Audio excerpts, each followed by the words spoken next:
Your body speaks. Please help me welcome Glenn.mp4. Thank you, Sally. Nobody dies from embarrassment. You may think you want to die from embarrassment, but you don't die from embarrassment.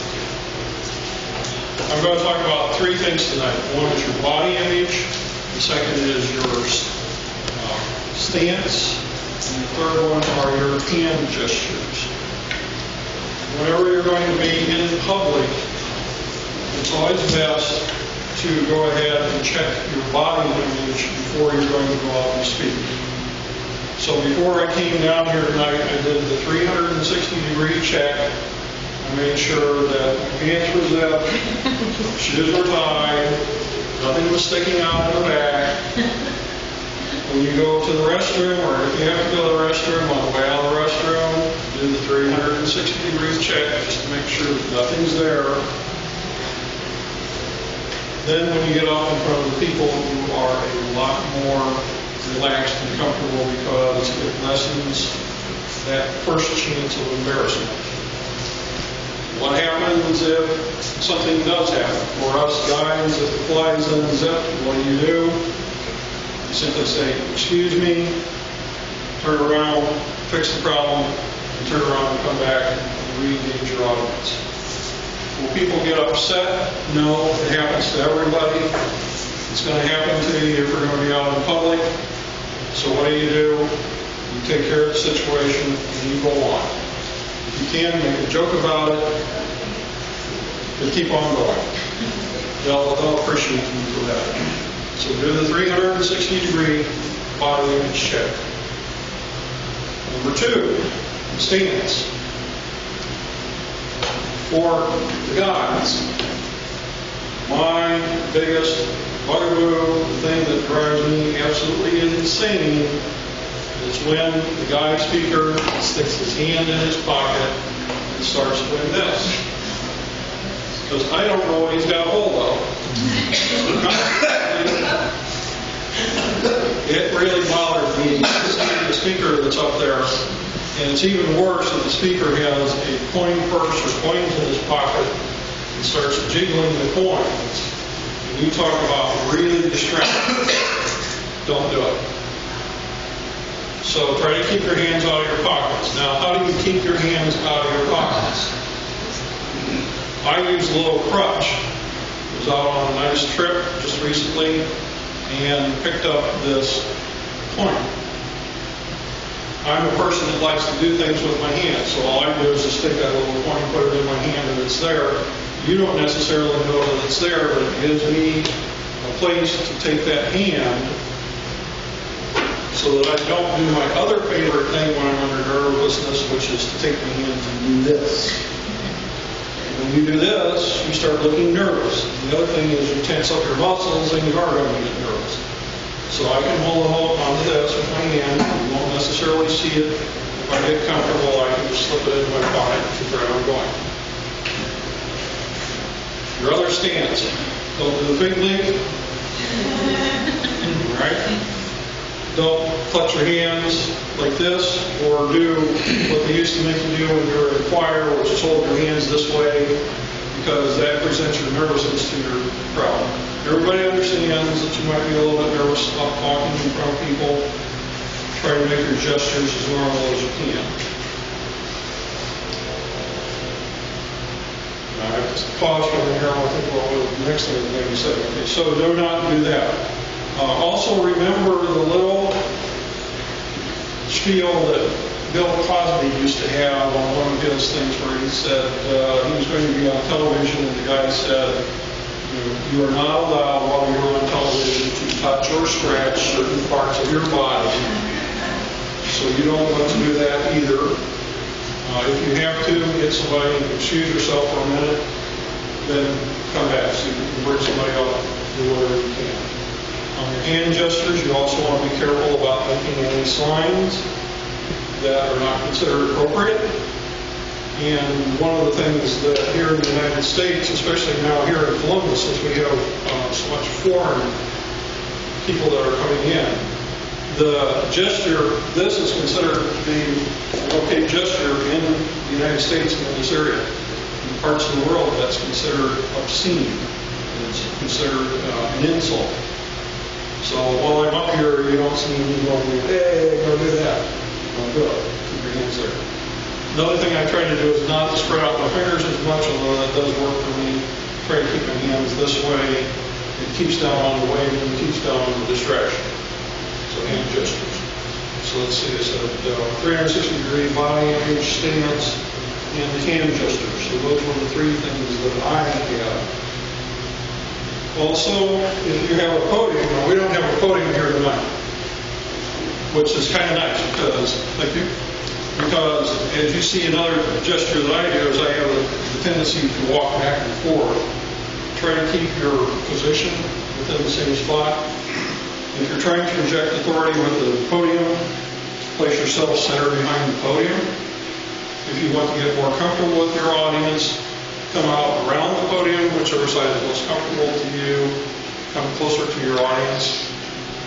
They feel that you are engaging them and you're being much more personable while you're doing that. Any questions for me on what I've given so far? I'm not as good as Sally. I don't have all the engaging things that she does. Sir? I'm talking about the balance between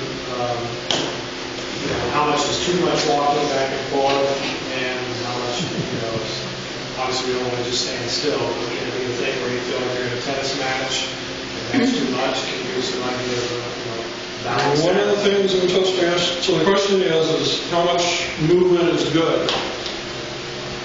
The thing I always get dinged on in Toastmaster meetings is I have a tendency to pace. I did training for a while and I have a tendency to pace back and forth. Some movement, usually about 1.5 foot back and forth, not too much, because the people feel like they are in a tennis match, and depending upon how much information you're giving to them, you're going to wear them out a lot faster. Can I interject with that one too? I'm sorry. One of the things that I learned that is very helpful is every time you're moving on to a new subject, then move, but then stay planted. If you make another point or another area of topic, then you move in another direction and then plant again and go from there. Yes? Well, we are mostly, the training, what we're going to be doing is with a PowerPoint. So right. We're going to be talking with a PowerPoint presentation. Are there any particular things that you would point out or share if you have a PowerPoint that you're kind of walking through? My comment would be that just make sure that you're not, that if you're facing the PowerPoint, remember that people have to hear you. So wherever the PowerPoint, if you're looking at the computer screen, look at the screen and then look up and then out instead of staying down here and talking to the computer. Well, the PowerPoint's projected. So you're looking at your notes from the You're not looking at the computer. You're actually looking at it with them. Looking at PowerPoint, and we're Okay. So you are glancing this direction. Just know that if you're looking at it, that's fine. But then when you're done looking at it, and you have something to say, make sure that you're facing out. That would be my recommendation. Another thing that you can do is you brought your PowerPoint up and you want to make a point. You can move back to where it's being projected and go, this is the point here. That's very effective. Then when you're done with that, move back to your projector and continue on with the presentation. You really need to do that. Sometimes you don't. I did that for about 5 years, and one of the things I found was a little kitchen magnet that had an arrow on it. And since these were the overhead projectors, I could just drop it on the thing and put the arrow right inside it so I didn't have to move. But that's something that can be done. But this is the point that you can zero in on. Yes, sir. On those same lines, since we didn't do so much PowerPoint, do you have any guidance on terms of putting a lot of words versus a few words up on the slide? KISS. Keep it very simple. Keep it very to the point. You can always engage them after the meeting and go into more detail. The fewer points that you make, I do a lot of training, and when I first started doing it, my wife was after one of the sessions, and she said all the people walked out with glazed eyes because I had presented so much information in a very short period of time. So you want to get those points simple, to the point, so that hopefully when they walk out, they don't have their brains diced and they'll remember what you said. Any other questions? Yes, ma'am. So I am a talker with my hands. I get spirit fingers sometimes going, all that fun stuff. How do you honestly not do that? Because it's part of who I am. It's how I'm doing it now. It's how I communicate. Like, I know, but then see, I would drop that or something, or I would toss it. Like, catch this. Like, how do you honestly, without, if you didn't have that, how would you really do that? Because part of that is my energy. Like, that's how you know I'm excited.